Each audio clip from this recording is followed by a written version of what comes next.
This channel does not promote any violent, harmful, or illegal activities. All content provided by this channel is meant for an educational purpose only. কথা বলে যারা বলছে তারা জানে না ইতিহাস, তাই বলছে। ভারতবর্ষের ডেলিগেশন যাওয়া মানে তারা সব পণ্ডিত গেছে তা তো নয়। ডেলিগেশন যে কেউ যেতে পারে। কোনো ডেলিগেশনে যাওয়া মানে সে ভারতবর্ষের সব জানতা গামছাওয়ালা হয়ে তা তো নয়। ব্যাপারটা ভুল বলতেই পারে, ভুল তো বটেই। এগুলো কখনো প্রকাশ্যে আসে না। সামরিক বাহিনীর অভিযান কখনো প্রকাশ্যে আসে না। যখন সার্জিক্যাল স্ট্রাইক হয়েছিল তখন অনেক বড় বড় আর্মির অফিসার সব বলেছিল এগুলো, এটা নতুন কথা নয়। যখন সার্জিক্যাল স্ট্রাইক হয়েছিল 2016-র পর, তখন অনেক বড় বড় যারা সামরিক বাহিনীর বিশেষজ্ঞ তারা বলেছিল যে আমরা এগুলো মাঝে মাঝেই করতে হয় আমাদের, কিন্তু এটা আমরা প্রকাশ করি না। এগুলো প্রকাশ করে না। এখন সব প্রকাশ হচ্ছে, শুধু নয়, সিনেমা হয়ে যাচ্ছে, সিনেমা হয়ে ভোট হয়ে যাচ্ছে। আগে সব ছিল না, কংগ্রেসের আমলে এগুলো ছিল না।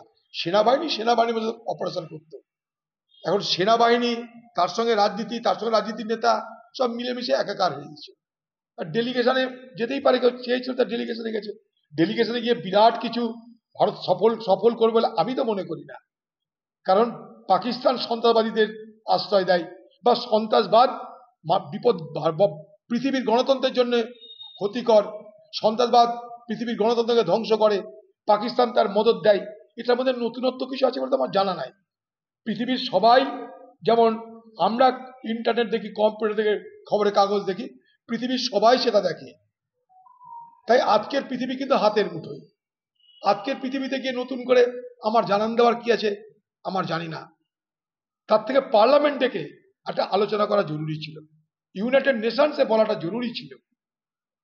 তা না করে দেশে দেশে ঘুরে বেরিয়ে কাকে কি বোঝাবো আমরা? কাদের সঙ্গে দেখা করছি আমরা? সেখানকার যারা নীতি নির্ধারক তাদের সঙ্গে কি আমরা কেউ দেখা করছি? সেখানকার প্রধানমন্ত্রী, রাষ্ট্রপতিকে আমাদের সাথে দেখা করছে? আমরা কি কাকে বলছি কে জানি না। ওখানকার যে দূতাবাস তারা সব ব্যবস্থা করেছে, লোক ডেকে কি করছে, তাদের বক্তৃতা হচ্ছে, সেগুলো ফলাও করে প্রচার করা হচ্ছে। সেখানে মোদির বিপক্ষে তো কোনো আলোচনা নাই, সরকারের পক্ষে বিপক্ষে আলোচনা নাই। ফলে মানুষের কাছে সত্যটা কি, অসত্যটা কি, সঠিকটা কি, বেঠিকটা কি আমরা কেউ বলতে পারছি না। কারণ বিদেশে গিয়ে কখনো দেশের সমালোচনা করা যায় না। এটা আমাদের দস্তুর, এটা আমাদের কনভেনশন, আমাদের গণতন্ত্রের, এটা আমরা করি।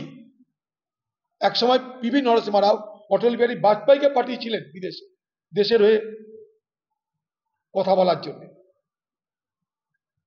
এটা আমাদের দেশের সংস্কৃতি, রাজনৈতিক সংস্কৃতি। সেখানে কেউ গেছে, তারা যেটা বলছে সেটা সঠিক, তা কি করে বলবো? সঠিক নয়। সার্জিক্যাল স্ট্রাইক আগেও হয়েছে।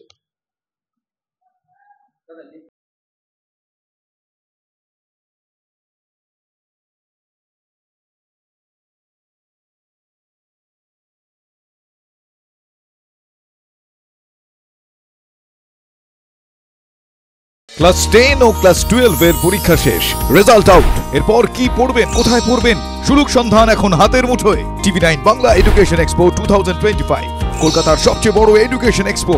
ডিগ্রি না ডিপ্লোমা, কোন কোর্স করবেন, কিভাবে প্ল্যান করবেন নিজের ক্যারিয়ার, সব প্রশ্নের উত্তর একটাই। TV9 Bangla education expo.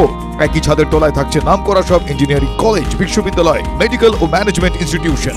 TV9 Bangla education expo 2025, 31শে মে ও 1 জুন বোস ইনস্টিটিউটে, কলেজ মোড়, সেক্টর 5, সকাল 10টা থেকে সন্ধ্যে 7টা পর্যন্ত।